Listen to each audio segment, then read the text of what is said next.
નમસ્કાર દર્શક મિત્રો, આપ જોઈ રહ્યા છો આજકા ભારત ન્યૂઝ। પાટણ નગરપાલિકાના ચીફ ઓફિસર સામે વિવાદ, અધૂરા બસ સ્પોટ અને કોમ્પ્લેક્સને નિયમ વિરુદ્ધ પરમિશન આપ્યાના આક્ષેપો।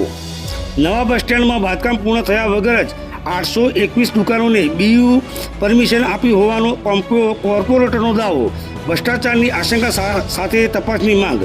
પાટણના નવા બસ સ્પોટમાં બાંધકામ હજુ બાકી હોવા છતાં નિયમોનું ઉલ્લંઘન કરીને બિલ્ડિંગને યુઝ બીયુ પરમિશન આપી દેવામાં આવી હોવાનો વિવાદ વકર્યો છે।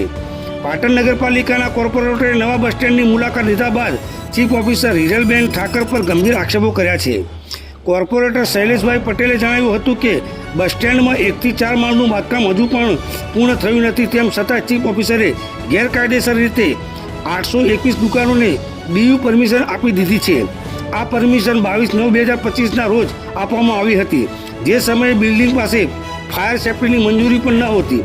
જાહેર હેતુ માટે વપરાતી આ ઇમારતમાં સુરક્ષા સાધનો વગર પરમિશન આપવાથી ભવિષ્યમાં મોટી જાનહાનિ થવાની શક્યતા વ્યક્ત કરવામાં આવી છે।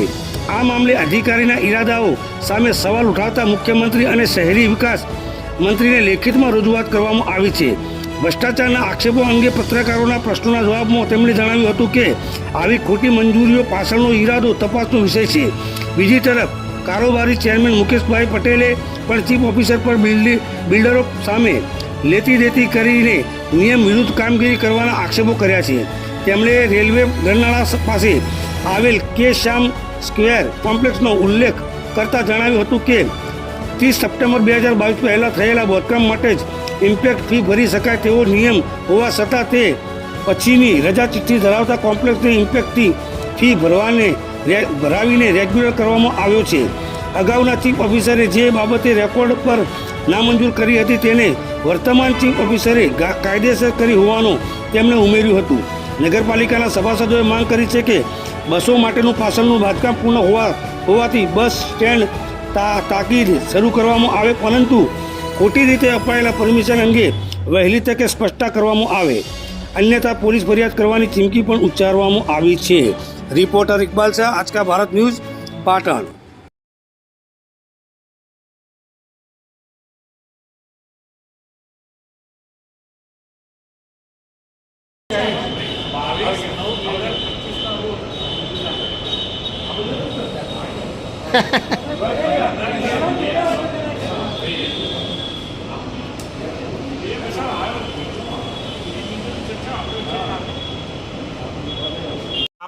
અમે બસ સ્ટેન્ડની આજે તમામ સભાસદશ્રીઓ અહીંયા મુલાકાતે આવેલા। આપ શ્રીએ પણ જોયું છે બસ સ્ટેન્ડની અંદર ઘણું બધું બાંધકામ હજી પૂર્ણ થયેલ નથી। ગુજરાત સરકારના CGDCRના નિયમ મુજબ બાંધકામ પરવાનગી નગરપાલિકા આપ્યા બાદ જેટલી મિલકત વાપરવા લાયક યોગ્ય હોય એની બિલ્ડિંગ યુઝ પરમિશન પાટણ નગરપાલિકા દ્વારા આપવાની થાય છે, પણ અહીંયા પાટણ નગરપાલિકાના ચીફ ઓફિસર દ્વારા 1 થી 4 માળની કુલ 821 દુકાનોની બીયુ પરમિશન ખોટી રીતે આપવામાં આવેલી છે। અહીંયા સ્થળ ઉપર જોતા પહેલો, બીજો, ત્રીજો, ચોથા માળ ઉપર હજી મોટાભાગની દુકાનો બનેલી નથી। કેટલીક જગ્યાએ બાંધકામ ચાલુ છે। 22/9/2025ના રોજ આની બિલ્ડિંગ વિથ પરમિશન પાટણ નગરપાલિકાના ચીફ ઓફિસર હિરલબેન ઠાકર દ્વારા ખોટી રીતે સરકારના પ્રવર્તમાન નિયમોની વિરુદ્ધમાં જઈ અને આપવામાં આવેલી છે। 22/9/2025ના દિવસે આ બસ સ્ટેન્ડની અંદર ફાયર સેફ્ટીની પણ કોઈ જ મંજૂરી હતી નહીં। આક્ષેપ નથી કર્યો કસાયરી, પણ આખું ગામ કહે છે આ ખોટી રીતે તમે આ બીયુ આપે છે, ખોટી રીતે ઇમ્પેક્ટ આપે છે, એ આખું ગામ કહે છે અને બધાને જાણ ખબર છે।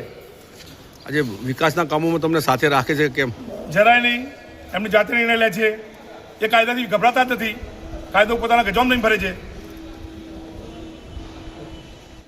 ચીફ ઓફિસરે રેકોર્ડ ઉપર ખોટી મંજૂરી આપી છે। કોઈ પણ સરકારી કર્મચારી સરકારના પ્રવર્તમાન નિયમો વિરુદ્ધમાં જઈ અને મંજૂરી આપે એટલે મારા કરતાં આપ બધા પત્રકારો વધુ સમજી શકો છો કે એવી ખોટી મંજૂરી આપવા પાછળનો એમનો ઈરાદો શું હોઈ શકે। તમે શું કાર્યવાહી કરશો? અમે નગરપાલિકાના કાઉન્સિલરશ્રીઓએ ચીફ ઓફિસરશ્રીને લેખિતમાં આપેલ છે અને અમે એમની પાસે સ્પષ્ટતા માગી છે કે તમે અહીંયા જે બિલ્ડિંગ બનેલી નથી, જે દુકાનો પૂર્ણ બાંધકામ થયેલ નથી, તેની તમે મંજૂરી આપી છે, તો CGDCRમાં આવી કોઈ જોગવાઈ નથી, તો તમે કયા નિયમ મુજબ આ મંજૂરી આપી છે તેની સ્પષ્ટતા કરવી, અને જો યોગ્ય સ્પષ્ટતા કરવામાં નહીં આવે તો અમે કાયદાકીય સલાહ લઈ અને આ બાબતે પોલીસ ફરિયાદ સુધીની કાર્યવાહી કરીશું. અચ્છા, સરકાર સુધી આપ શું કરવાની મીઠાઈ હતી કે અન્ય મીઠાઈ હતી એ તપાસનો વિષય છે.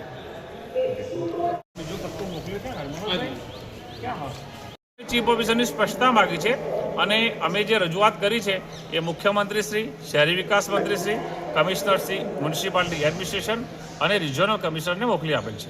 અચ્છા, બસ સ્ટેન્ડ ઝડપથી અમે હાલ બસ સ્ટેન્ડની મુલાકાત લેવા બધા જ કોર્પોરેટરો સાથે અમે આવ્યા છીએ અને તમે જોઈ શકો છો હજી પૂરું બાંધકામ નથી અને એનું બીયુ પરમિશન મળી ગયું છે. મિત્રો, આમાં મોટી લેતી થઈ છે બિલ્ડરો સાથે અને આ બીયુ પરમિશન આપવામાં આવ્યું છે. આવો જ એક બીજો પ્રશ્ન એમાં જે ઇમ્પેક્ટ ફી ભરાવી છે એ રેલવે સ્ટેશનથી વનરાજ સુધી જે વચ્ચે વનરાજ સોસાયટીના નાકે જે કોમ્પ્લેક્સ બન્યું છે એ કોમ્પ્લેક્સ 22 સપ્ટેમ્બર પહેલાંનું જે ઇમ્પેક્ટ ફી ભરવાની હોય જે નિયમ હતો 30 સપ્ટેમ્બર 2022 એના પહેલાં જે બાંધકામ થયું હોય એની ઇમ્પેક્ટ ફી ભરી શકાય, પણ રજા ચીઠી જ એના પાછળ રજા ચીઠી જ મળેલી છે અને એની ઇમ્પેક્ટ ફી ભરાવી અને એને કાયદેસર કરવામાં આવી છે. મિત્રો, એમાં અગાઉના ચીફ ઓફિસરે એ નામંજૂર કર્યું છે, રેકોર્ડ ઉપર છે, નામંજૂર કર્યું છે, તે છતાંય પણ અત્યારના હાલ ચાલુ ચીફ ઓફિસર હિરલબેન ઠાકરે અને કોઈ પણ હિસાબે કાયમી કરવા માટે, રેગ્યુલર કરવા માટે એમને ઇમ્પેક્ટ ફી ભરાવી અને રેગ્યુલર કરી છે. કયું મોલ છે એ રહ્યું? કે શ્યામ સ્ક્વેર. પ્રશ્ન એવો છે કે બસ સ્ટેન્ડ એ જાહેર હેતુ માટે વપરાતું આ બિલ્ડિંગ છે.